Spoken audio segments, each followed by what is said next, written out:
बहुत पुरानी बात है। दक्षिण भारत के एक छोटे से तटीय गांव नारियलपुर में एक मछुआरा रहता था, आरव। आरव का जीवन सादा था। दिन भर समुद्र में मछलियां पकड़ना, शाम को बाजार में बेचना और रात को समुद्र किनारे बैठकर सितारों को निहारना। आरव के पिता कहते थे, समुद्र बहुत दाता है बेटा, लेकिन अगर तू लालच करेगा तो यही समुद्र तुझसे सब छीन लेगा। आरव हमेशा यह बात याद रखता, मगर वक्त और हालात ने उसे धीरे धीरे बदलना शुरू कर दिया था। उस साल मछलियों की पकड़ बहुत कम हो गई थी।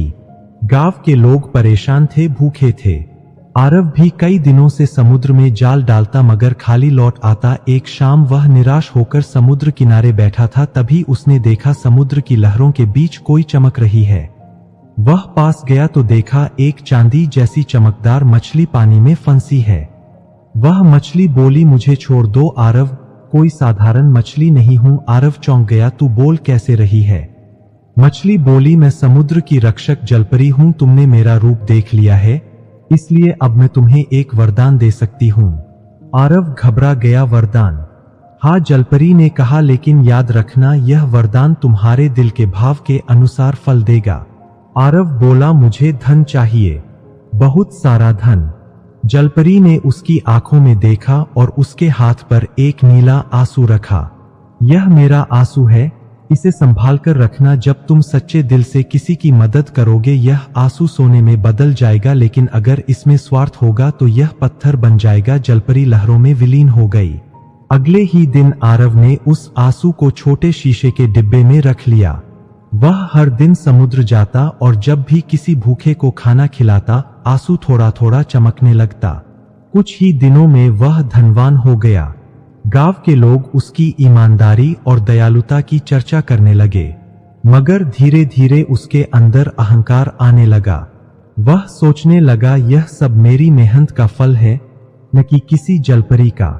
एक दिन एक व्यापारी ने उससे कहा, अगर तू उस आंसू का इस्तेमाल अपने लिए करेगा तो तेरा महल सोने का बन सकता है। आरव ने सोचा, क्यों न कोशिश की जाए। उसने आंसू को हाथ में लेकर कहा, मैं चाहता हूं मेरा घर इस समुद्र तट पर सबसे बड़ा हो। लेकिन तभी आंसू धमक से पत्थर में बदल गया और उसके हाथ से गिर गया। अगले ही पल समुद्र का पानी उफान पर आ गया।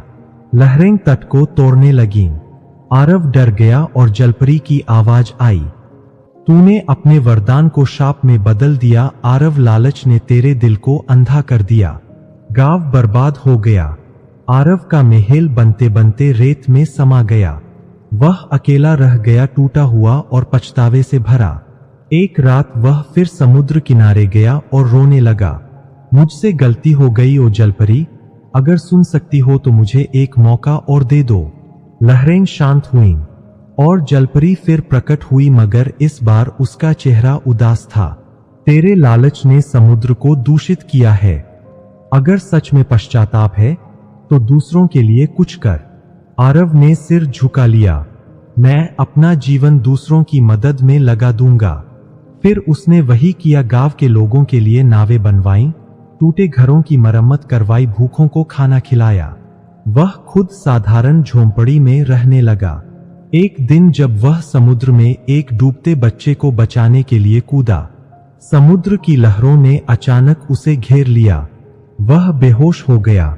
जब उसकी आंख खुली तो उसने देखा वह समुद्र की गहराइयों में है और उसके सामने वही जलपरी खड़ी है। तेरे दिल का अंधकार अब मिट गया है आरव, तूने अपने कर्मों से अपने पाप धो दिए हैं।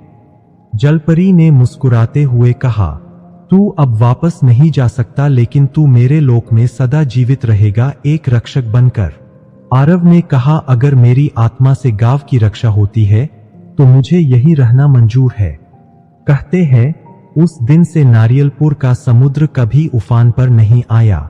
लोग जब भी समुद्र किनारे मछली पकड़ने जाते तो उन्हें कोई अदृश्य हाथ दिशा दिखाता।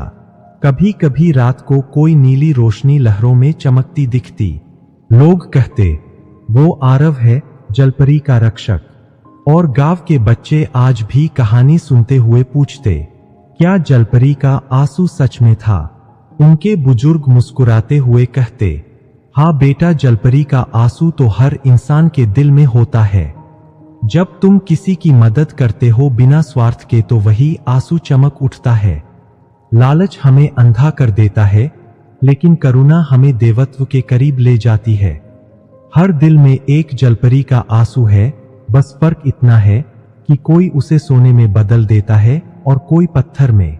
कहानी कैसी लगी आपको? अच्छी लगी हो तो एक लाइक कर दीजिएगा। चैनल पर नए आए हैं तो सब्सक्राइब कर लीजिए ऐसे ही कहानी सुनने के लिए। धन्यवाद। जय हिंद, जय भारत।